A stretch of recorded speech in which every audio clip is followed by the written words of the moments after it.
Hey folks, see if you've ever had this problem. You're trying to eat a little healthier, but you're in the grocery store aisle, you're looking at packaging, nutrition labels, and they're so confusing, you don't know what's good for you and what's not. Well, this is why I love Thrive Market, my go-to online grocery store for getting all of my healthy essentials delivered, and I don't even have to leave my couch. Finding better options for the whole family is easy with Thrive Market's Healthy Swap Scanner. Just scan a product and it instantly recommends healthier swaps. This is how my wife and I found our new favorite snack, IQ bars. Sometimes I eat one in the morning with my coffee, sometimes just later on in between meals. They also have so many on-site filters that make it simple to shop by the needs of everyone in the family. Maybe you have someone who needs gluten-free food, somebody that has a peanut allergy. Well, no more scouring ingredient labels when you can just filter it all on Thrive Market. My wife and I often use the high protein filter to stock up on things like Sieti chips. Ready to make the switch? Go to thrivemarket.com/TCAT for 30% off your first order, plus a free $60 gift. That's THRIVE market.com/TCATT, thrivemarket.com/TCAT.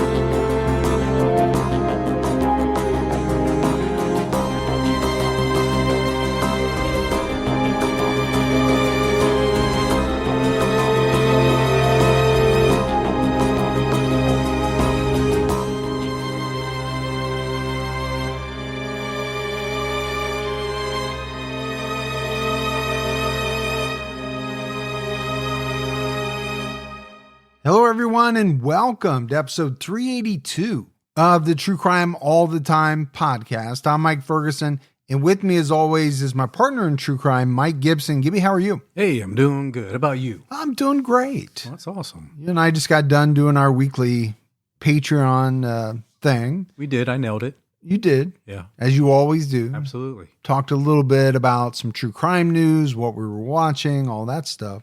Let's go ahead and give our Patreon shout out. We had Melissa Porter. Hey, thanks, Melissa. Ilona. Hey, Iona. Alicia RN79. Well, thanks, Alicia. Mark. What's going on, Mark? Nick. Well, hey, Nick. Paula Wilson. There's Paula. Amanda Moss. Well, thanks, Amanda. Angela Cass. Like Mama Cass. Jason Krause. Hey, Jason. And last but not least, Mom7X. That's a lot of mom. It's a lot of Well, children. a lot of kids. Yeah. That's what I mean, right? Okay. Well, it came out a little differently. I'm just saying, you're one busy mom. Yeah. Right? I got what you were saying. Then if we go back into the vault, this week we selected Stephanie Nakasone. Hey, thanks, Stephanie. Yeah. Appreciate that. We also had a great PayPal donation from Hesper Stacy. Oh, thanks, Esper. Yeah. Thanks to everyone. So Gibbs, right now we have an episode out on True Crime All the Time Unsolved, where we're talking about Lindy Chamberlain. And this is a pretty infamous story out of Australia. Yeah. She was convicted of murdering her 10-week-old daughter. Lindy claimed that a dingo attacked the infant and dragged her away from the family campsite. But investigators didn't believe her. And we've heard about it, and different shows in the past would kind of mock it a little bit. Seinfeld was probably the most famous one. Yeah, it is. Where Elaine says the dingo ate my baby. But that's pretty good. that wasn't bad. Yeah, not as good as me, a but little yeah. low for Elaine, but Yeah. it has been kind of used in a satirical way, but this is not that. I mean, this is a real story. Sure is, yeah. All right, buddy, are you ready to get into this episode of True Crime All the Time? I am ready. We're talking about Tony Boyle. On December 31st, 1969, Joseph Yablonski, his wife, and his daughter were murdered inside their home in Clarksville, Pennsylvania. Earlier that year, Yablonski announced he was running for president of the United Mine Workers of America. It's a big job. That's a huge job. You think about the 60s, big time for the union. Yeah. They were super powerful. Yeah, they were. Now, his opponent was Tony Boyle. who had been president since 1963. And if there's one thing that I know about union leaders, they really don't want to give up their power. No, I used to work for a union, and You were not a union leader. I was a steward. Yeah. Okay. I could have been on my way. Could have been the next Jimmy Hoffa. Well, I did work for the Teamsters. Yeah. But, there's a lot of power. There's a lot of influence. I'm sure there's a lot of money that comes with some of these very high profile president of union type jobs. So obviously, when your rival is murdered, the police are going to look at you. Of course. Because there's a clear motive there. The United Mine Workers of America was founded in 1890 in Columbus, Ohio, when the National Progressive Union of Miners and Mine Laborers combined with the Knights of Labor Trade Assembly, number 135. That's going to be a big group. Yeah, it was said 10,000 miners from Illinois, Indiana, Ohio, and Pennsylvania came together to improve working conditions and wages. The union has local assemblies all over the U.S. and even into parts of Canada. That's a tough gig, man. I was just getting ready to ask you if you've done any mining yourself.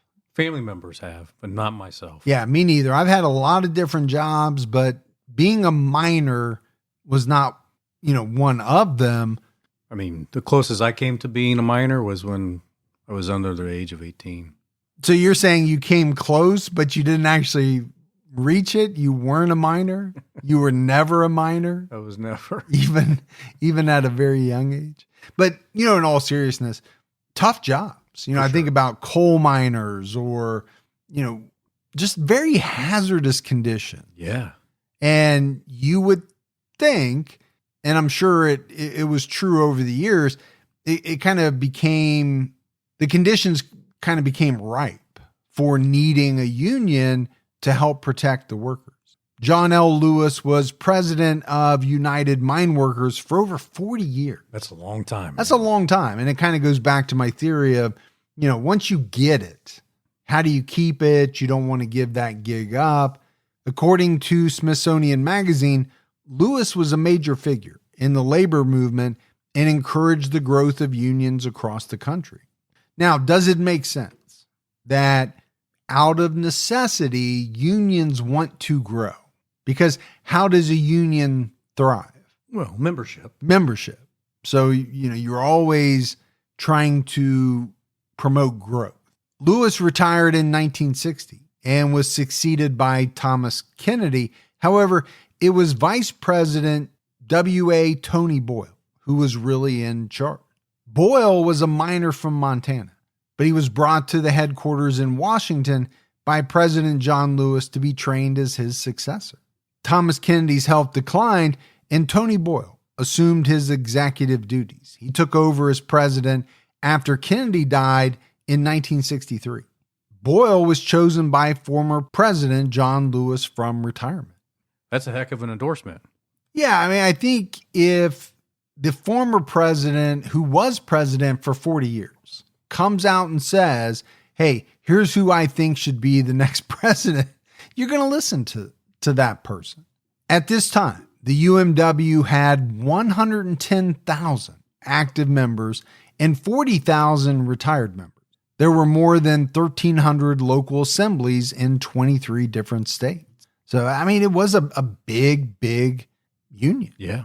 Tony Boyle had support from retirees and higher ups in the union, but lower ranking members weren't always pleased with his leadership. Miners wanted better safety regulations and a guaranteed wage. There were also complaints that union grievances took months and sometimes years to be resolved. Well, that's going to be an issue for a lot of the members, right? You file a grievance and you want it to be resolved fairly quick and not take, a year to get resolution. Well, let's face it, you're paying dues, right? You are paying money out of your check, let's say. You expect to get some benefit for that. Representation. And if you have a grievance, you want it taken care of in a timely manner. Obviously, everybody wants better safety regulations, especially in an industry like that, which is pretty hazardous. Many disliked the fact that retired members still had full voting benefits. I kind of get that. You're not active anymore. You're not dealing with what we're dealing with. But I'm guessing that maybe some of the retired workers had voting rights because it was relevant to their retirement packages. Well, that's what I was thinking, pension, health, medical, stuff like that.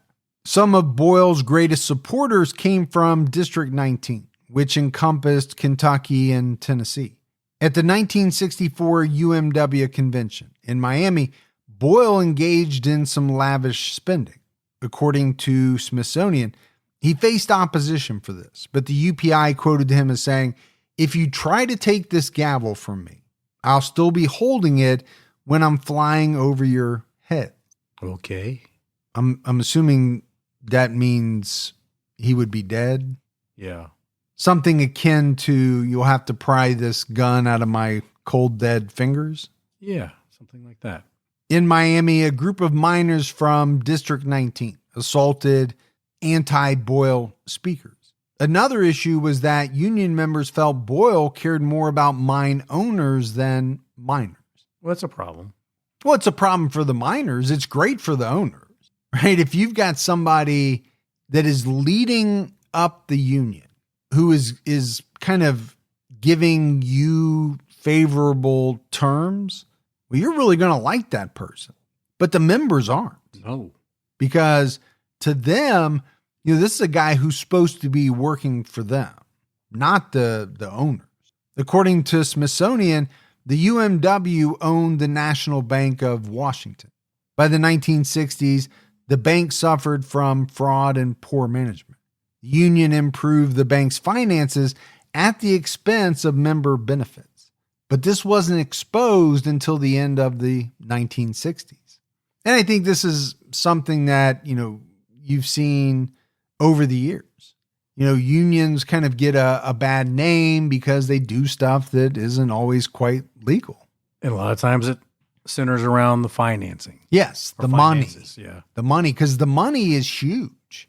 Think about the dues that are coming in from 110,000 active members. Okay, that's going to be quite a bit of money. That is a lot. Joseph Yablonski was one of Boyle's opposers. Joseph was born in Pittsburgh, Pennsylvania on March 3rd, 1910. By the age of 15, he was working in the coal mines in the southwestern part of the state. His father died in a mine explosion in 1933. This tragedy led Yablonski to become an advocate for mine safety. And I think you often see that, when somebody at an early age experiences a tragedy, someone in their family dies in a certain way. A lot of times that can spur them on to kind of turn their life in that direction. How many people have become police officers because something tragic happened in their family and they wanted to help protect people? Yeah, many. Same with firefighters. Firefighters or doctors. Yep, you can go right down the line. Joseph was elected president of a local assembly in 1934. He represented 15,000 workers on the executive board of District 5, which encompasses most of southwestern Pennsylvania. He also served as a workers' representative in Washington from 1934 to 1942. Like Tony Boyle, Joseph Yablonski caught the attention of John L. Lewis. In 1942, with Lewis's backing, Joseph was elected to the International Executive Board and represented 35,000 miners from District 5. He maintained his position through 7 elections. Well, it's a big piece of the union.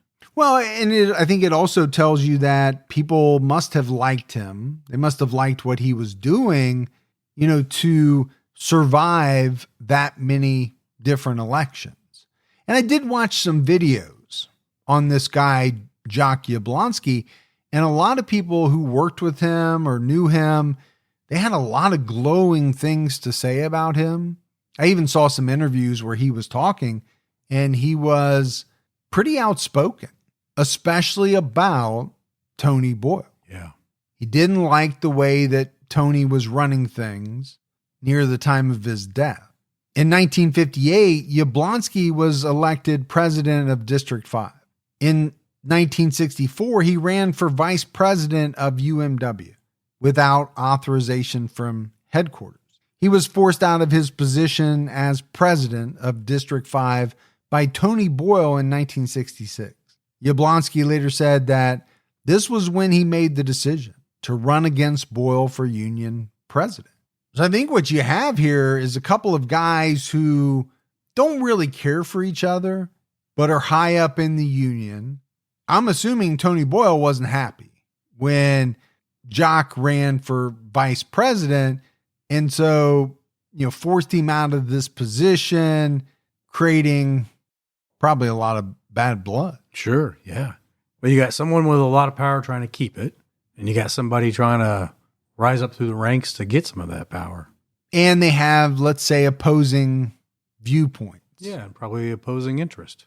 Yablonski was also a husband and father of 3 young adults.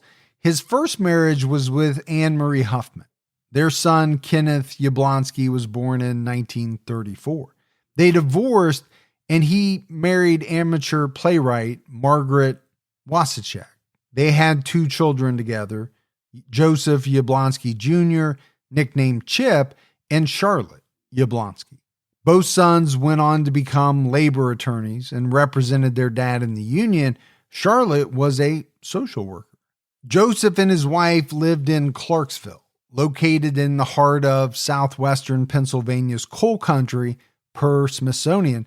In the late 60s, the New York Times reported that Clarksville had a population of less than 1,200 people, and most of the residents there were minors. The community was set within District 5. Probably felt like a big old family. Yeah, 1,200 people, not a lot of people. By 1969, Yablonski was part of the UMW's inner circle, but he was very outspoken about union issues. He felt as though the union wasn't actually serving its members. And I mentioned listening to him in some interviews, and that's kind of what he was talking about in some of the ones I watched. I think it's always going to be tough as a executive member to go up against other executives. Well, especially the president. Yes. That it's going to be tough. When you come out and say something like that, you're essentially bad-mouthing the current administration. Yeah. And you're saying they're not doing what they should be doing. You're not getting the support that you should be getting for the dues you're paying. So in May of 1969, Joseph decided that he was going to challenge Tony Boyle in that year's election. He accused Boyle of nepotism and misuse of union funds and pushed for more voting rights for regular members.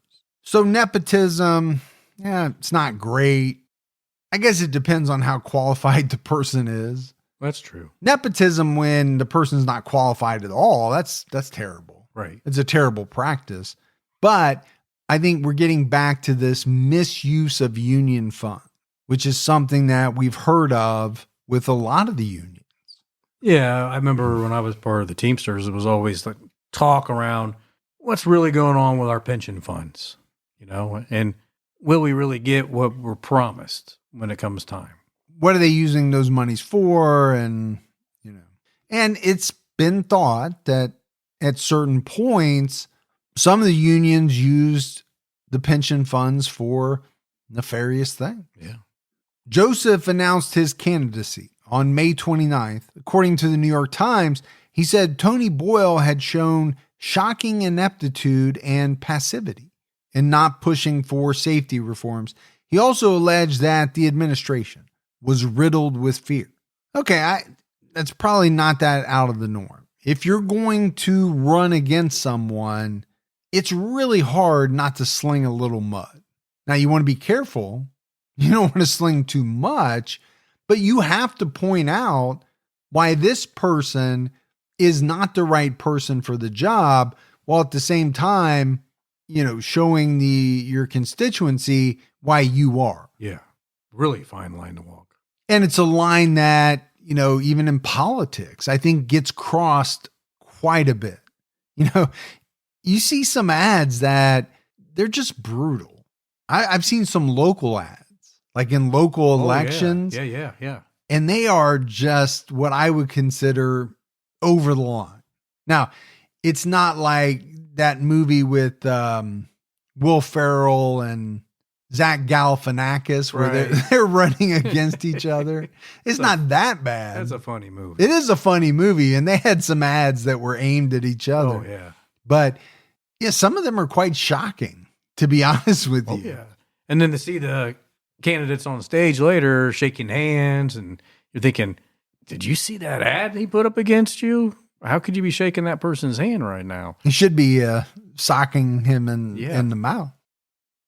Don't let allergy season slow you down. Get common allergy meds for as little as $15 with GoodRx. So you and your family, pets included, can stop allergy symptoms before they start. GoodRx is free and easy to use. Just search for your prescription on the website or the app, compare prices, and get a free coupon to show your pharmacist. Save at over 70,000 local pharmacies nationwide, including Walmart, Walgreens, CVS, Publix, Kroger, and many more. Check GoodRx before every trip to the pharmacy to save up to 80% on both brand and generic medications.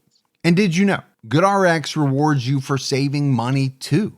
Join GoodRx Rewards today and earn points every time you use a coupon. Remember, GoodRx is not insurance, but works whether you have insurance or not. And it could be your insurance copay price. I've been using GoodRx for years, and I can't tell you how many times I have saved money even with my insurance. Stop allergies before they start and save big on allergy medications this season with GoodRx. Go to goodrx.com/TCAT. That's goodrx.com/TCATT. Once the temps start rising, I realized I was back in the same worn out rotation. Same tank, same shorts, same everything. So I gave my daily uniform an upgrade with Quince. Their pieces are easy, elevated, and somehow make me feel more put together without even trying. Like their 100% European linen shorts and dresses from $30. Luxe swimwear, Italian leather platform sandals, and so much more. The best part, everything with Quince is priced 50 to 80% less than what you'd find at similar brands. By working directly with top artisans and cutting out the middleman, Quince gives you luxury without the markup. And Quince only works with factories that use safe, ethical, and responsible manufacturing practices and premium fabrics and finishes. I'm getting ready to stock up on shorts for summer from Quince, and I know they're going to be amazing because everything I've ordered has been of the highest quality, and the prices are amazing. Treat your closet to a little summer glow up with Quince. Go to quince.com/TCAT for free shipping on your order and 365-day returns. That's QUINCE.com/TCATT to get free shipping and 365-day returns. Quince.com/TCAT. It was said that Joseph's family was worried about his decision to run for president. His son Chip told Smithsonian, "From the moment he announced his candidacy, we were afraid goons from District 19 would be activated." It's an interesting way to say it. It is, but it kind of falls in line with, I think some of the things that the unions did back in the day. They weren't always walking the straight and narrow. No, I remember back in the day, there was always talk and even jokes about our local union being, mobsters. Well, it turned out some of them actually were. But yeah. I'm sure they were. So even though they were afraid, the whole family supported him. Joseph's daughter, Charlotte, took a leave from work and moved home to help with the campaign. It was a highly contentious election. The Union paper published anti-Yablonski propaganda. Boyle secretly had an extra 100,000 ballots printed to stuff ballot boxes. Wow, man. Anything to win, right? I mean, this is like the stuff of Tammany Hall back in the 1800s. Or it doesn't surprise me that it was happening in 1969, but in a way, a little bit it does. I'm just trying to picture the results. We got 140 for this guy and 80 for this guy. And people will be like, well, wait, we only have 100,000 members. Yeah. How do we have that many more votes? That is going to be a problem, I do believe. Unsurprisingly, Boyle won District 19. And on December 9th, 1969, he was declared the winner of the election. He would be president of the United Mine Workers of America for the next 5 years. Boyle received over 81,000 votes, while Yablonski received a bit less than 46,000 per the New York Times. So it really wasn't even that close. Now, there's no way that they could have used all of those 100,000 ballots. Yeah. Because Boyle didn't even receive 100,000 votes. And maybe somebody was smart enough to realize that, hey, you might have printed that many, but we can't cast that many. Yeah, we can't do that. Yablonski and his supporters suspected the results were fraudulent. On December 18th, 1969, Yablonski asked the Department of Labor to investigate the election. He initiated 5 civil lawsuits against the union in federal court. Joseph's sons would carry on the lawsuit after his death. On December 31st, 1969, Chip Yablonski tried to call his father, but he didn't answer. He assumed his dad was out for the evening. But he became concerned a few days later when his dad didn't show up for a swearing in of elected officials in Washington, Pennsylvania. On January 5th, 1970, Kenneth Yablonski decided to go to Clarksville to check on his father. He discovered a horrific crime scene. Joseph, his wife Margaret, and his daughter Charlotte were dead. They had all been shot multiple times. Joseph was sprawled on the floor of a bedroom.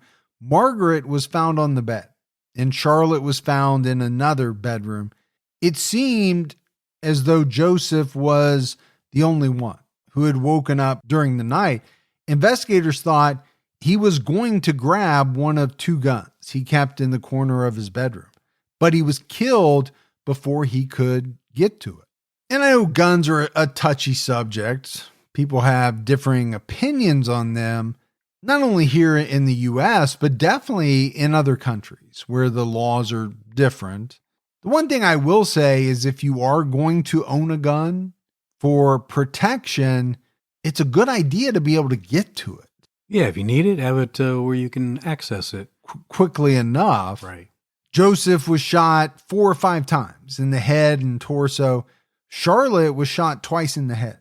News outlets didn't disclose how many times Margaret was shot. I'm just trying to envision Kenneth walking in and finding his dad and mom and sister murdered. Yeah, I think it's one of those things, unless you've been through it, and hopefully not many of us have, it's pretty hard to comprehend what that would be like. I mean, to my way of thinking, if you walked into a house of someone you didn't know and you saw this scene, it would haunt you for the rest of your life. Yeah. But when you're talking about immediate family members, that's obviously even rougher. And then you think, okay, maybe you couldn't justify it. Obviously, you're not going to justify it, but you can say, I understand why whoever this was, took my dad out. But why take my mom and my sister out? So you're going down the path of assuming that it has something to do with the union and all of that. And okay, I understand what you're saying. Somebody had a problem with him.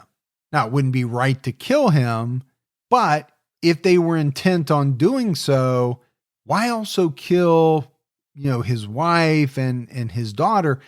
The only thing I can think of is you have a person who's not willing to take the chance on leaving witnesses behind who could possibly identify him or them or her or whoever it was. And if it was the union, boy, it sends a loud message, doesn't it? Well, it sends a message of don't mess with us, for sure. But think about that tactic of intimidation. That has been used by organizations for as long as you can think of. I mean, the mob was great at that, right? Sending messages, which basically said, if you do what this person did, whether it's rat or, whatever, you're going to end up like this person. Yeah. The victims were killed by 38 caliber bullets. No matching gun or cartridges were found in the home. So it appears to be like a professional hit. Yeah, I mean, I think you could make that argument. I don't know that it had to be, but if you're assuming that the union had something to do with it, well, then they probably had somebody who was pretty experienced take care of this. Now, the fact that no matching gun was found, that makes sense, right? The person's not going to leave the gun behind on purpose. No cartridges being found, that makes me think this was most likely a revolver. Number one, because it was a 38, but also 1969.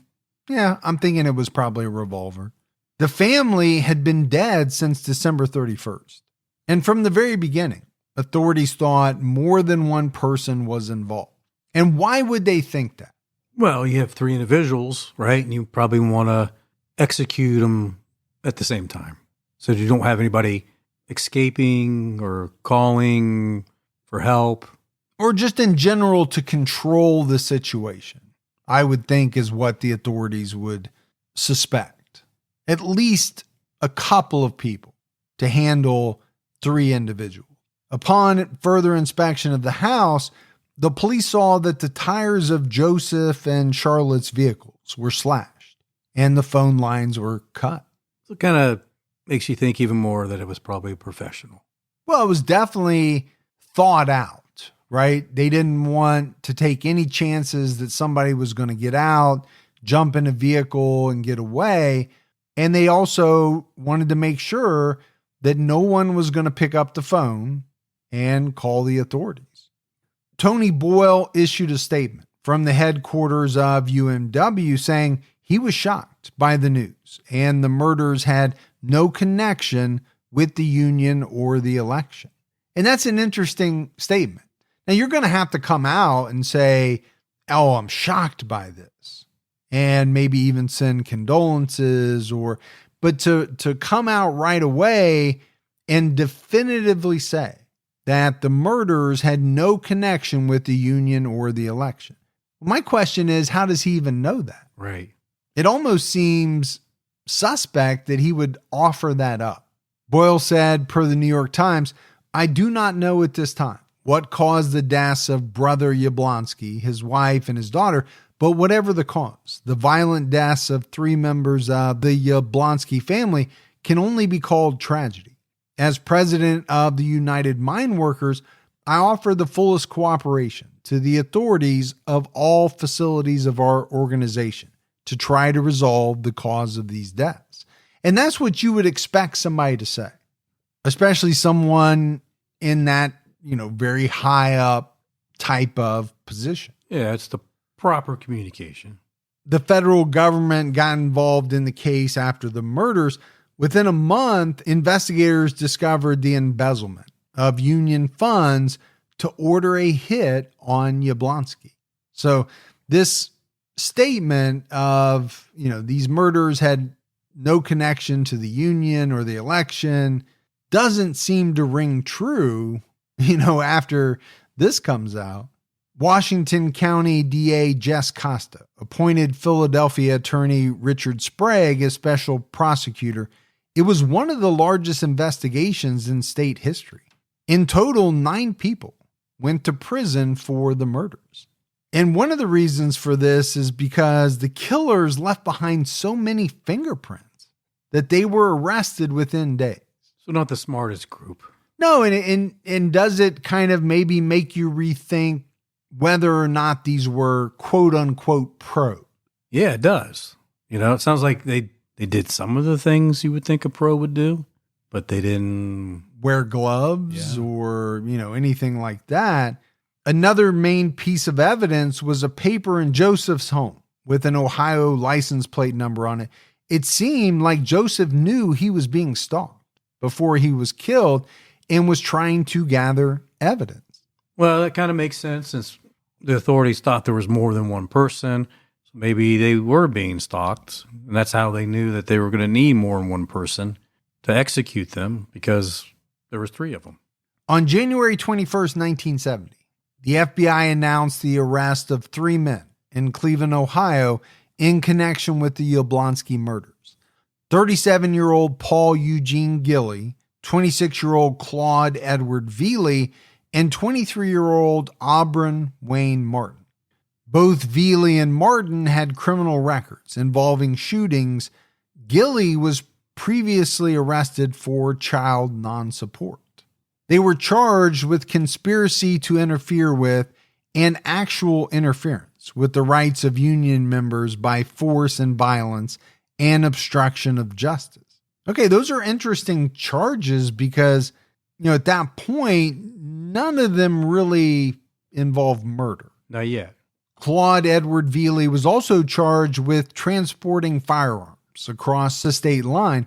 Joseph Yablonski's lawyer said that Paul Eugene Gilly had visited the family home before the murders, quote, looking for a job, but that he was really casing the house. Trying to figure out how to get in, and when they got in, where would they have to go to get to the bedrooms? Right, the layout of the house and all of that. The FBI confirmed this statement. A government attorney said Joseph was murdered by the 3 men to keep him from testifying before a federal grand jury that was investigating the 1969 election. And again, if we go back to what we talked about earlier, what will some people in power do to keep hold of that power? Anything, everything. Including murder. Yeah. In some cases. On January 22nd, the state of Pennsylvania filed murder charges against the 3 defendants. So what do you think the original charges were? Just to kind of hold them while they were maybe working up the murder case? I think so. That was kind of my thought. Yeah. It's a possibility. Keep you from disappearing. A federal grand jury indicted Gilly, Veely, and Martin on January 29th. The indictment named 2 more co-conspirators, 29-year-old Annette Gilly and 22-year-old James Charles Phillips, the 4th man in the conspiracy. Apparently, the conspirators debated different ways to kill Joseph, such as putting arsenic in his food or cigars, shooting him in his car and sinking it in a river, bombing his house or car, luring him to the front door and shooting him, or kidnapping his daughter and killing him when he came to deliver the ransom. Just wondering how those conversations go. Do they go out to a local bar, restaurant, sit around? All right, guys, how are we going to do this? And they have all these different possibilities. Is there somebody with a steno pad who's making a pros and cons list of each one? Right. How are you going to decide what is the best course of action? And have one of them done one of these things before? Do they have the knowledge, or do they have like a buddy they call up and say, hey, I think we're going to do this. How do you actually pull this one off? I mean, have a guy like the 3 had in Horrible Bosses? Yeah. Like Jamie Foxx? Exactly. Go to a bar and ask him how to pull it off. They ultimately chose to shoot him at close range because it was deemed to be the most likely method to succeed. And okay, that makes a lot of sense. If you shoot someone at close range, you do have a better chance of killing them. Sure, yeah. I mean, that's just common sense. Yeah, your success rate's going to be a lot higher. When you look at some of these other ones, right? Arsenic. Okay, can you kill somebody with that? Sure. Could they just get very, very sick and then get better? Yep. Possibly. Bombing his house or car. Okay, well, now you got to figure out how to make a bomb. And will it be strong enough that it will take him out, but not take out the whole neighborhood? Kidnapping his daughter. Well, there's a lot that goes into a kidnapping. Sure. Because then you have to deliver a ransom. Then he has the ability to reach out to the authorities, and everyone knows it's the drop that's the most dangerous part. Yeah. Annette Gilley joined the conspiracy in July 1969 and borrowed the car that was used to travel from Cleveland to Clarksville to commit the murders. The New York Times reported that the murders were planned in La Follette, Tennessee, and Beckley, West Virginia, located in the 19th and 29th districts in the UMW Union, both of which showed hostility towards Yablonski.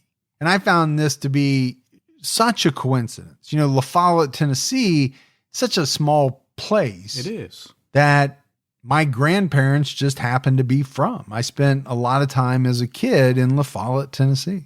And I spent time there too. I think we talked about that before. Yeah, which I do think is strange. It is strange, yeah. But where you want to have these conversations?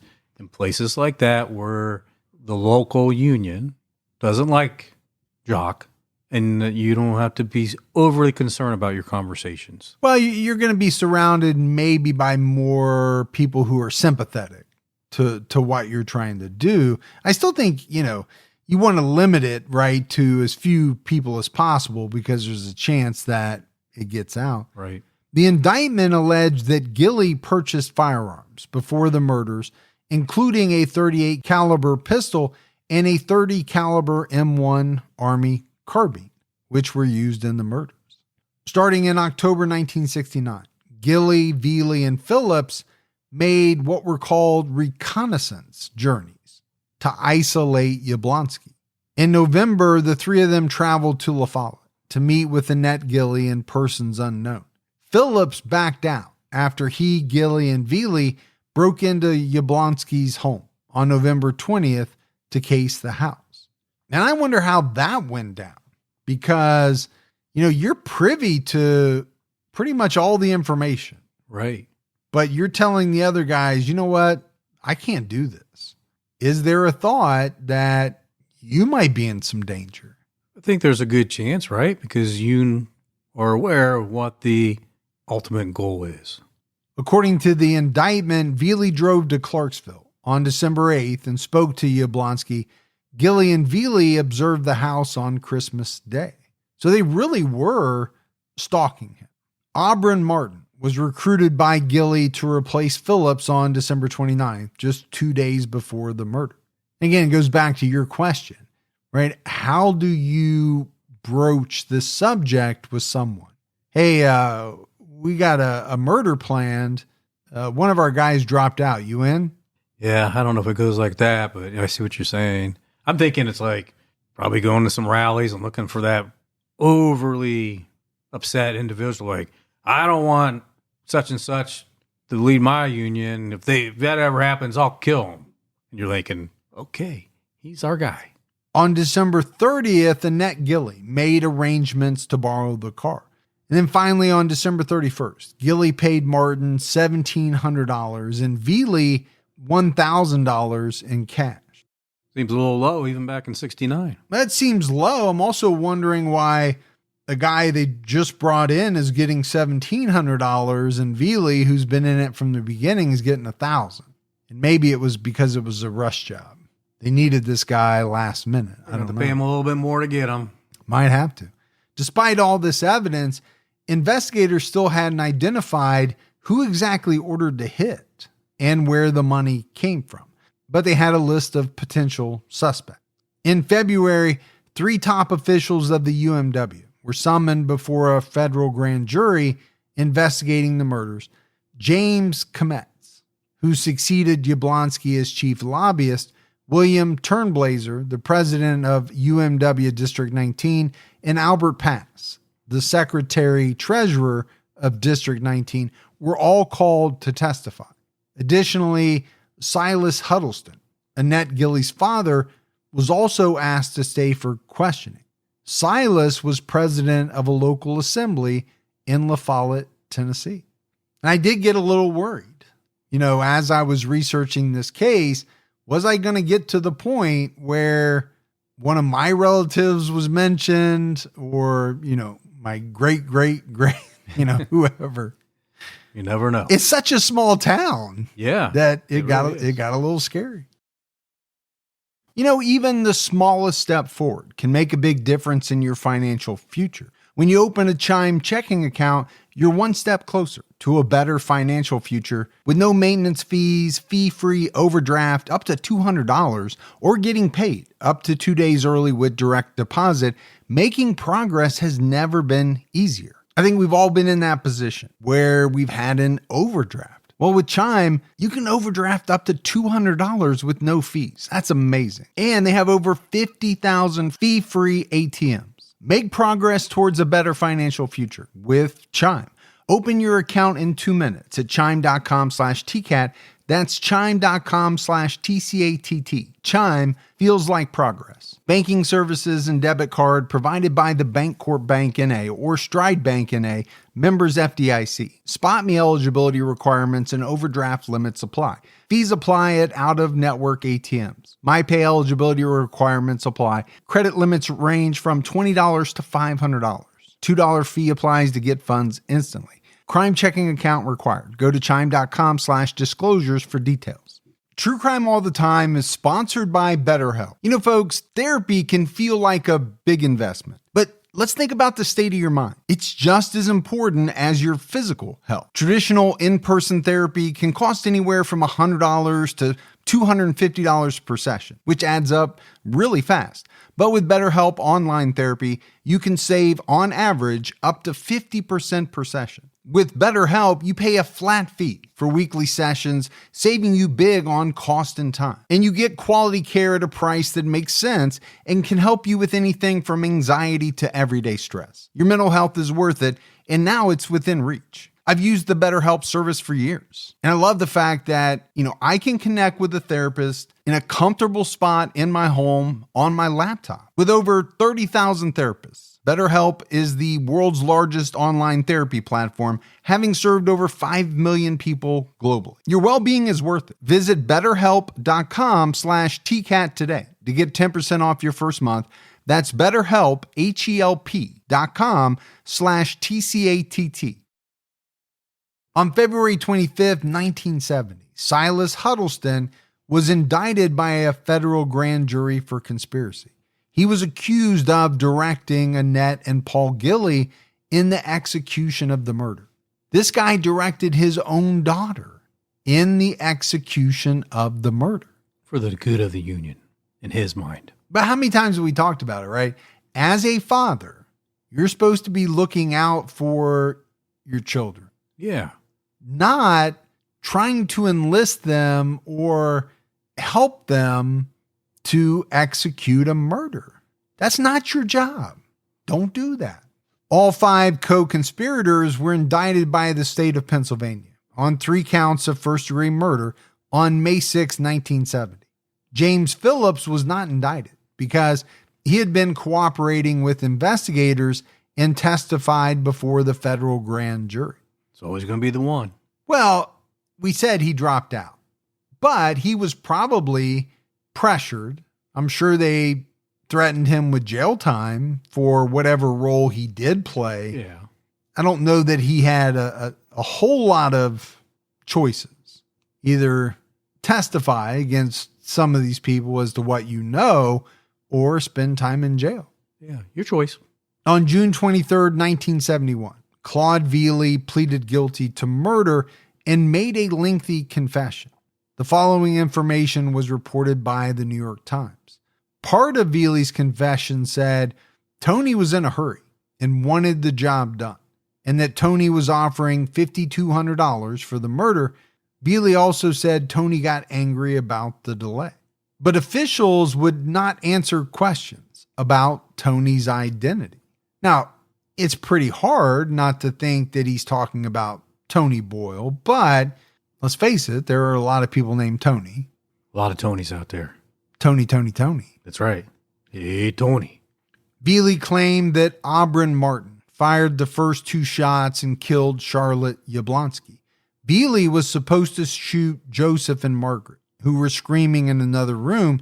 He pressed a button that he thought would release the safety, but he released his magazine instead. Paul Gilley grabbed his gun and fired 1 shot, but the weapon jammed. Martin then came over, stepped inside the door, and fired 4 times.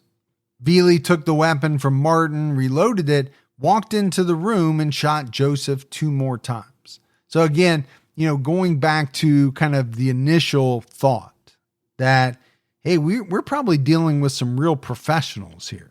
Turns out we are not. We are not. This guy doesn't know the difference between the safety and the mag release button.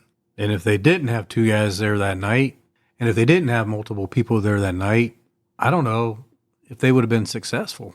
I also thought it was very strange that Charlotte, the daughter, was killed first. And maybe it just speaks to how inexperienced these people are. Normally, in this type of scenario, you would see the perpetrator go after the most dangerous person first, which in this case would be Jock. Yeah. We already mentioned it. Jock had a couple of guns in his room. You think that would be your biggest threat? Why wouldn't you want to address that right away? There's a much bigger chance that he's going to have a firearm than probably Charlotte, right? The daughter. On November 12th, 1971, 23-year-old Aubryn Martin was convicted of 3 counts of first-degree murder. He was the first defendant to go to trial. He testified in his own defense and denied any involvement in the murders. He said that on December 30th, 1969, he traveled with Claude Veely and Paul Gilly to Clarksville, Pennsylvania, for what he thought was a burglary. He thought they were after Yablonski's $50,000 coin collection. He was on the lookout and stayed in a vehicle outside the home. He claimed he learned about the murders when he saw the news several days later. He was warned not to say anything because there were important people backing the operation. They also threatened his wife and children. And I mean, as defenses go, it's not the worst one I've ever heard of. No. Now, it's hard for me to think that he's outside the house in a car and doesn't hear all these gunshots. Yeah, exactly. Or that these individuals, after committing the murders, come back to the car and are acting in a manner that would equate to a theft versus killing 3 people. Right. Like, where's the $50,000 in coins, guys? It just didn't go. We couldn't find them. Let's get out of here. Aubryn Martin was sentenced to death on November 13th. Paul Gilly went to trial on February 22nd, 1972. Prosecutors argued that Gilly was the one who hired Claude Veely and Aubryn Martin to commit the murders. The state relied on the testimony of Claude Veely and former conspirator James Phillips. Again, Veely testified that Gilly made arrangements with a man identified as Tony. There was supposed to be a $5,200 payment split 3 ways. All right, Gibbs, do the math of that in your head for me. Doesn't really add up, does it? Beep, boop, beep, boop, beep, boop, boop. Not a good division of monies. Okay, you're not giving me an answer. I did. Not a good divisions of money. Either way, think about how little, and again, it's 1969, right. So it's more money than it would be today. Yeah. But even then, to murder 3 people for 17, 50, whatever it turns out to be, that's just, it's hard to fathom. On March 1st, 1972, Gilly was found guilty of first-degree murder. The jury voted for the death penalty the next day. So that's 2 people involved, both found guilty, both sentenced to death. On April 11th, 1972, Annette Gilly pleaded guilty to 3 counts of murder and 1 count of conspiracy in exchange for a life sentence. She really wasn't involved directly with the murders. Not to the extent that these other individuals were, but she knew about it, right? She did participate in the planning because she was involved in getting the car. And she was found to be, pretty much just as guilty as everyone else. Now, she got a life sentence and not the death penalty. A prosecutor came out and said they now had evidence that would lead to more arrests. Annette gave a 22-page statement to the FBI revealing everything she knew. Excerpts were published by the New York Times. Part of her statement said, "My father told me that no one in the union was worried about Yablonski winning the election. My father stated that they were afraid Yablonski would gain control of the pension fund, and this was the reason he had to be killed." Her father hired her husband to kill him, and Paul Gilly hired Auburn Martin, Claude Veely, and James Phillips, the conspirator who backed out. The confession continued, "When this murder was initially set up, Paul and I were not supposed to know that we were dealing with anyone other than my father. My father was supposed to deal only with Bill Prater, and he in turn with Albert Pass. Bill Prater was a field representative for District 19. Albert Pass, Secretary Treasurer of District 19, and a member of the UMW International Executive Board." So now it's kind of hitting home on the executive level. Well, it's reached higher, right? For sure. Annette said, "My father told me that the Yablonski murder had the approval of the quote big man. To me, that meant Tony Boyle, president of the United Mine Workers. On the day Paul was arrested, he told her, if anything should happen to him, I should remember the following four names: Tytler, Owens, Pass, and Prater." George Tytler was the VP of UMW. John Owens was the Secretary Treasurer. So a lot of big names being passed out. It is. It's almost got like a Watergate type feel to it, right? They're investigating, and the more they do, the higher they're getting up the chain of command. Annette said Paul Gilly met directly with Albert Pass and William Prater and had obtained a promise from the union that it would furnish him with a high-paying job upon completion of this job. Okay, so, we just talked about there was not a lot of money involved. And that was quite a bit of money for 1969, but not enough money, to really think that you would kill someone. Right. But if you add in this incentive of, hey, you know what? We're going to get you a plus job. You're going to be making a bunch of money if you do this thing for us. Then maybe you can see how the money wasn't the biggest draw in the whole thing. When Paul was arrested, her dad told her the union would take care of me. He told me that with the union, the sky was the limit. Unless I talked, then the grave was the limit. Okay, if that's not a threat, then I don't know what is. Sounds like a pretty big threat to me. Keep your mouth shut and they'll take care of you. Open it up and they'll take care of you in a different, more permanent way. Sounds like something the mob used to say. Yeah. On May 3rd, 1972, Silas Huddleston also pleaded guilty to 3 counts of murder. He admitted that he directed and handled the payment for the murder of Joseph Yablonski with what he believed was union money. The money was given to him by 2 UMW officials, including Albert Pass, a member of the International Executive Board. So we've known from the beginning this was always going to tie back at some point to Tony Boyle. But now we're getting into an area where, not only was this a murder for hire, it sounds like union funds were used to pay the murderers.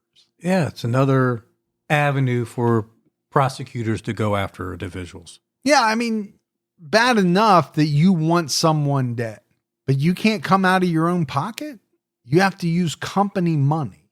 He said he never asked how Tennessee UMW officials raised the money, but he believed they received checks from William Prater from the Research and Information Fund. In exchange for his guilty plea, he was promised a recommendation of life in prison, but not a guarantee. I think that just shows you how powerful the difference is. Yeah. That just a chance at getting life versus the death penalty was enough to make this guy spill everything. Just for the hope. Just for the hope, not even a guarantee. Albert Pass was arrested on May 2nd after a grand jury indicted him with conspiring to violate Yablonski's civil rights and obstruction of justice. William Prater was arrested on April 12th on federal charges and later indicted on state charges for murder and conspiracy. Investigators believed Albert Pass met with Silas Huddleston and William Prater to further the conspiracy, and that Pass gave a picture of Yablonski to Silas. He allegedly instructed Prater to give Huddleston $6,000. On March 31st, 1972, UMW President Tony Boyle was convicted of 13 counts of conspiracy and making illegal political contributions with union funds. So a lot of top people coming down, but the big dog is now got to answer questions too. Well, he was convicted of a lot of different charges, but none of these have anything to do with murder right at this point.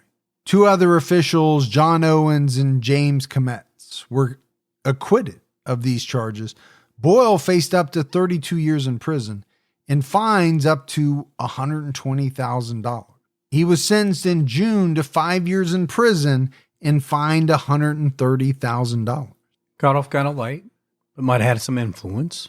Well, he might have, but again, none of this was related, to the murders. I mean, obviously 13 counts of conspiracy can't be good. Making illegal political contributions with union funds, not good, but it's not killing anyone. No, but when something like that can carry up to 32 years and you only get 5. Yeah, you slide away with 5. I'm assuming there were some favors giving. Well, and I'm also assuming he probably had really good attorneys because he could afford them. Absolutely. Now, he did go up on the fine, which I thought was strange. It said the fine's up to $120,000. Well, they fined him $130,000, and maybe that was part of it. Yeah. You're going to get less years, but a bigger fine, which he probably didn't care about. He's like, that's okay. It's the union money. I'll use the union money to pay it off anyway. On July 17th, 1972, Albert Pass and William Prater were indicted for murder. That year, the Department of Labor completed its investigation of the 1969 election and won the suit to overturn the election. The new election took place in December, and Arnold Miller replaced Tony Boyle as president. Well, somebody was going to have to replace Tony Boyle because he's a convicted felon. Yeah, he's not going to be the guy. He's gone for at least 5 years, I think. William Prater went to trial in March 1973. Former conspirator Paul Gilley made a confession at trial. Gilley testified as quoted by the New York Times. I was told by Prater that Mr. Yablonski was trying to wreck and destroy the union and its pension funds, and they wanted him killed. The prosecutor asked if Prater said who wanted Yablonski killed. Gilley responded, yes, sir, Tony Boyle. And to me, that's huge. It is huge. I'm sure there was a thought on the part of investigators that, maybe this whole thing originated with Tony Boyle. We just need a way to have him identified as the ringleader. Yeah, and it sounds like Paul Gilley did that. On March 26, 1973, William Prater was convicted of 3 counts of first-degree murder. About 3 months later, on June 19th, 1973, former UMW executive Albert Pass was also convicted of 3 counts of first-degree murder. So, anyone involved in this thing got convicted of murder, regardless of what their role was. Yeah, I think the prosecutors are definitely making a very large statement. But it's also a statement that I agree with. Do you have to be the one who actually pulls a trigger to be convicted of murder? And the answer is no. If you're involved in the planning, if you pay someone, Annette arranged for a car. Yeah, but you're all involved in the conspiracy of it, so.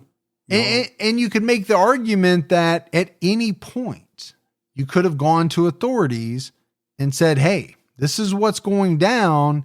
And you could have saved potentially this family's life. Yeah. I think you have to factor that into account as well. On September 6, 1973, 71-year-old Tony Boyle was arrested and charged with murder. He was arrested at a law office while giving a deposition in a suit against the UMW filed by Chip Yablonski. I wonder if Chip was there when they were deposing him. How sweet would that have been to see this individual that conspired to have your dad killed? Yeah, pretty sweet. We don't know if he was there. He was an attorney, but he also filed the lawsuit. So I don't know if he would have been there or not. A Labor Department official said Boyle was believed to be the highest ranking American labor leader ever, arrested for murder. That day, Special Prosecutor Richard Sprague disclosed that William Turnblazer, the president of District 19, made a full confession in August that implicated himself and Boyle. Turnblazer pleaded guilty to a federal charge of violating Yablonski's civil rights by conspiring to kill him. This was separate from his state murder charge. He would later testify that on June 23, 1969, Boyle took him aside and ordered the assassination of Joseph Yablonski.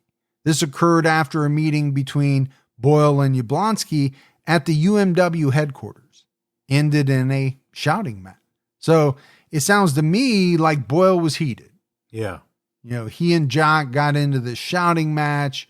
The meeting didn't go well. He's fired up. He pulls this Turnblazer guy aside and says, kill this SOB. Yeah. Or something to that effect. We need to make sure he's gone. The arrest warrant stated that Boyle initiated and instigated a plan to assassinate and murder Yablonski. Boyle secretly told William Turnblazer and Albert Pass that Joseph, quote, ought to be killed or done away with. Okay, I'm not sure what the difference between those two are, but... yeah, it kind of sounds like the same to me. One is just a euphemism for the other. Boyle then diverted $20,000 in union funds to the two men to pay 3 hired killers and 2 intermediaries who directed their activities. Wonder if they kept some of that money. I don't know, but you can see kind of what Boyle is doing. He's trying to insulate himself. Sure he is. He's got multiple layers of people between him and the murder of Yablonski. But he had to tell one or more people to get the ball rolling. Yeah. And he also probably had to be the one to divert the funds. I doubt everybody had that ability. So when you do that, you're putting a lot of trust in these people that you're confiding in. Because once they start to talk, then your insulation is gone. Yeah. You don't stand a chance. At the time, Boyle was still facing a 5-year prison term for misusing UMW funds and federal charges of conspiring to violate Yablonski's civil rights. On September 19th, 1973, the first conspirator to be convicted, Aubryn Martin, was sentenced to death. Tony Boyle went to trial on April 1st, 1974. On April 12th, he was found guilty of 3 counts of first-degree murder for ordering the assassination of Joseph Yablonski. Boyle's testimony was contradicted by prosecution witnesses. He got on the stand and denied any knowledge of the murders, saying the crime sickened him. Well, and if he's going to get on the stand, what else is he going to say? He has to deny. Yeah, he's not going to be like, oh, that guy got what he had coming to him. Now, the problem is, by this point in time, the prosecution had so many people who had already admitted their role. Oh, yeah. They had a whole lineup of witnesses who could basically contradict anything that Boyle said. Boyle started serving his 3-year federal sentence in December 1973. On September 11th, 1975, Tony Boyle was sentenced to 3 consecutive life terms. He gave a brief statement telling the court, "All I can say is I'm innocent." On September 3rd, 1976, Paul Gilley and Claude Veely were finally sentenced. Gilley was sentenced to 3 concurrent life terms. Veely received 1 life term with the opportunity for parole. And at first I wondered why it took so long to sentence these guys. But my thought is they wanted to wait to see the outcome of Boyle's trial. Yeah. Could there have been something in play where, hey, we're going to need you to testify. And if you do, instead of death, you'll get life, or, something along those lines. Make some type of deal. Sure. You're never getting out, but it won't be as bad. Aubryn Martin appealed to the Pennsylvania Supreme Court, which vacated his death sentence. He was granted a delay in sentencing.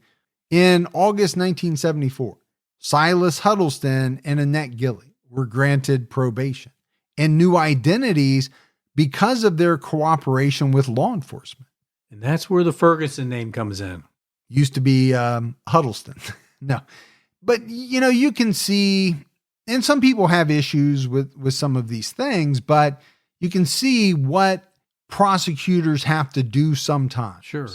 You want to get the big fish. And they did. They did. They got the guy at the very top who ordered this whole thing. But to do so, sometimes you got to make a deal. And some people are going to get off a little bit light. Now, neither one of these individuals pulled the trigger, but they were very much involved, especially Silas. They were sentenced to 2 years in prison with 10 years probation. But the judge waived the prison terms because they had already been in custody for more than 4 years. The judge also dropped state murder charges against William Turnblazer that month. He was still serving 5 to 15 years on federal charges in the Yablonski case. So it does sound as though there were a number of people who were convicted of state charges who either got them reduced or got them dropped altogether or were let out, time served because of their cooperation. Right. Boyle started serving his life sentences in April 1976 after he completed his federal sentence in January 1977. He was granted a new trial by the Pennsylvania Supreme Court. The court found that certain testimony was improperly barred that might have persuaded the jury that other convicted UMW members might have committed the murders without Boyle's knowledge. So his retrial opened on January 29th, 1978, but the jury was not convinced of his innocence. Tony Boyle was convicted of 3 counts of first-degree murder. On February 17th, 1978, he received 3 life sentences on February 23rd. So he ended up getting what he had anyway. Yeah, I wonder what it's like to be convicted of first-degree murder twice. Yeah. Now, to him, did it make any difference? Maybe he got to get out of prison. He got to go to court. He got to do all that. And he had the chance that maybe, just maybe, a jury would see it differently this time around. They didn't. So really no difference for him. He had nothing to lose, I guess is what I'm trying to get out. Or I guess they could have given him the death penalty maybe, but by that time I'm thinking, was it unconstitutional? By 78, I think it was. Could have been. Tony Boyle died on May 31st, 1985 at a hospital in Pennsylvania. He was 83 years old and still serving his life sentence. He spent his final months moving between a nursing home and the hospital. William Prater died in his prison cell on August 11th, 1989. He was 70 years old and had been in poor health for a while. He served 16 years in federal prison before he was transferred to Pennsylvania in 1988. Aubryn Martin died of stomach cancer on March 10th, 1991. He was 42 years old. 55-year-old Claude Edward Veely died of brain cancer on January 31st, 1999. On July 6, 2021, Paul Eugene Gilley died of natural causes at a hospital in Pennsylvania. He was the last surviving assassin and was still serving his life sentence in state prison. He had requested clemency in the spring of 2021 after serving almost 50 years in prison. He wrote in 2019, having spent nearly 50 years in prison, I can honestly state that in my heart, I feel that anything I did on December 31st, 1969 has been adequately paid for. Now, you might think that, but the surviving family members of the Yablonski family, I doubt they're going to agree with you. And I don't think the family would feel like that's justice. I don't think most of the time most families would. I think a lot of times they don't want to see anyone get out. They never want them to be free again, right? After committing these types of crimes. The Observer reporter, a paper for Washington County, Pennsylvania, asked Chip Yablonski for comment about Gilly's death. He simply said, good riddance. In 2019, Smithsonian Magazine reported that the United Mine Workers of America is a shell of its former self. Due to changes in the industry, the U.S. has moved away from manufacturing and unionization, and the use of coal has declined. And I don't know for sure, but it seems as though just kind of unions as a whole are not nearly as big of a thing as they were back in the 60s, 70s. Yeah, I think there's been a decline. So as we wrap this one up, the murder of Joseph Yablonski, it's an important part of the union's history. The investigation exposed widespread corruption, election fraud, and put violent people in prison for many years. I mean, if you think about it, they cast a pretty wide net. Yeah. And they scooped up a bunch of people, including ultimately the top dog, Tony Boyle. By the way, I am trying to start a podcast co-host union. Mm-hmm. So just putting you on notice. Okay. Just trying, What are you looking for? More safety regulations? Yes. Better free meals? Better quality meals. Better free chairs? Just let me know what you'd like. Want a desk? Things like that. I got you. A dictionary.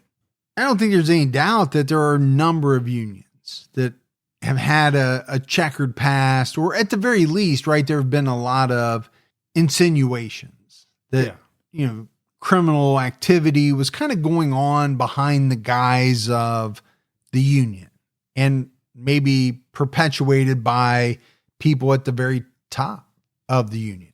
There's been talk about ties with the mafia, between the mafia and the unions for years.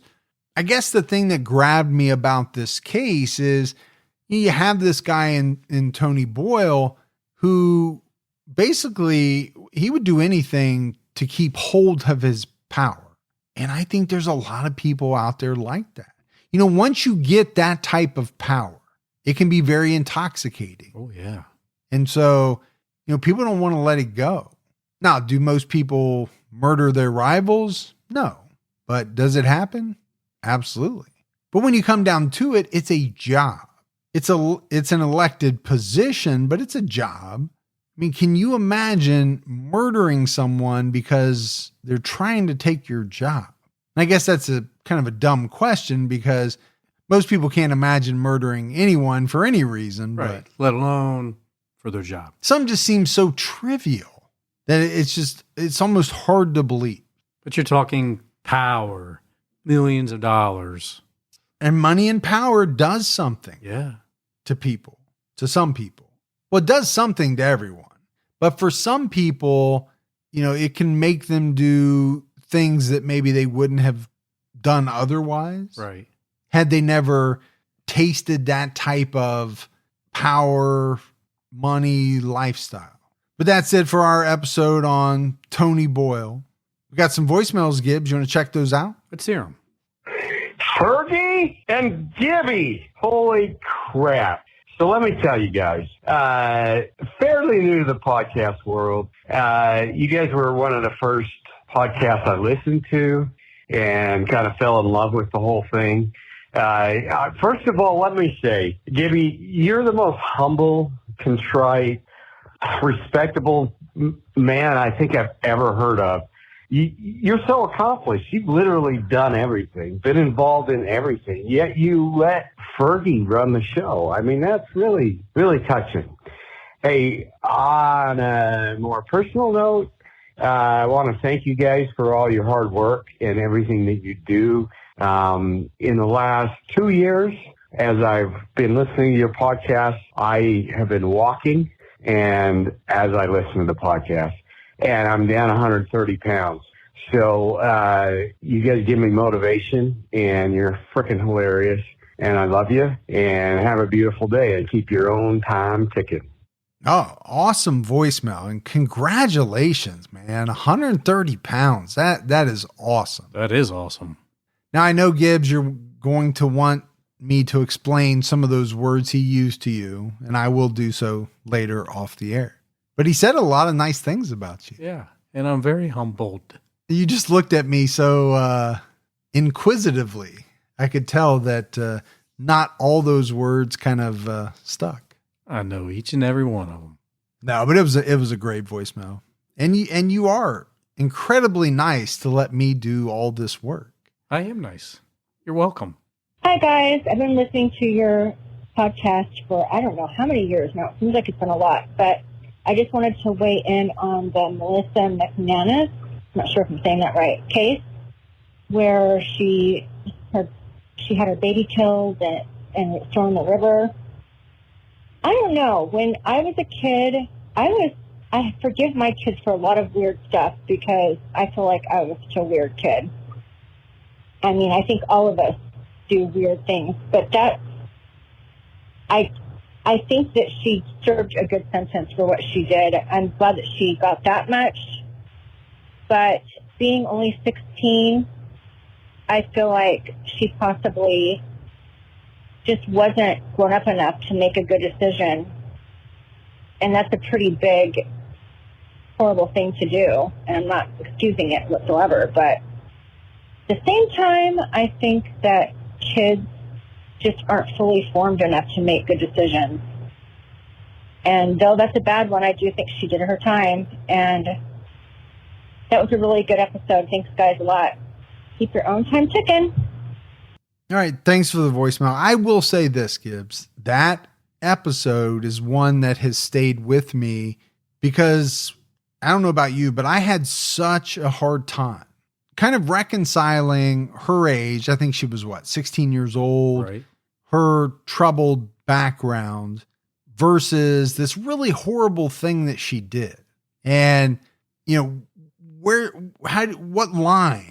the line of, you want to condemn this thing that she did, and you don't want to let her off the hook. But, I almost felt like maybe we came off too harsh in some aspects of that episode, but it's really hard to kind of figure out where that line is. Yeah. Coming off the research at the time.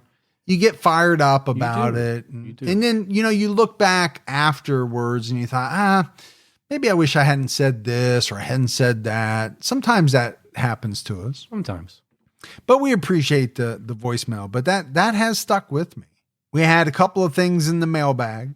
Mom 7X, who we gave a new Patreon shout out to, sent you in a ton of Twizzlers. Oh, yeah.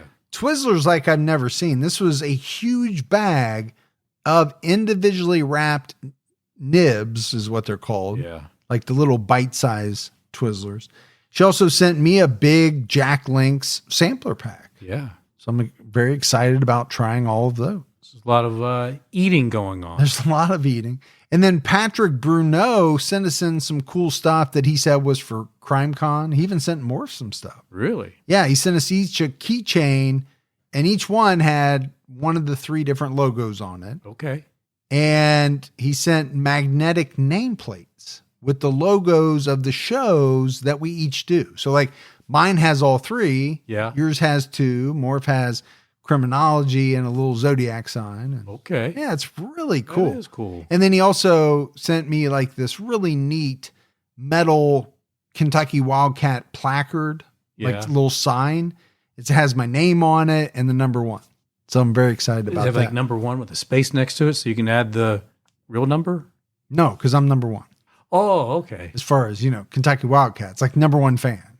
You are the number 1 fan. But appreciate it very much. There's a lot of thought that went into it. Yeah, that's awesome. And I did appreciate it. Very cool. So that is it, buddy, for another episode of True Crime All the Time. So for Mike And Gibby. stay safe and keep your own time ticking.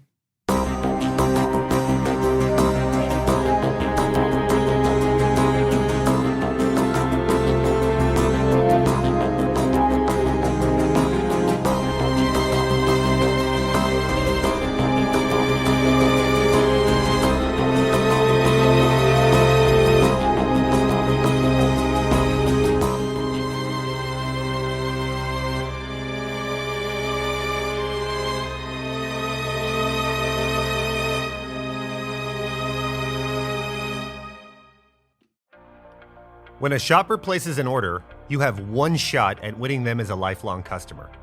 I'm Al Coe, CEO of ShipStation. I'm obsessed with ShipStation being the most reliable and efficient way you can ship. At ShipStation, our promise is to make shipping easier for e-commerce business owners.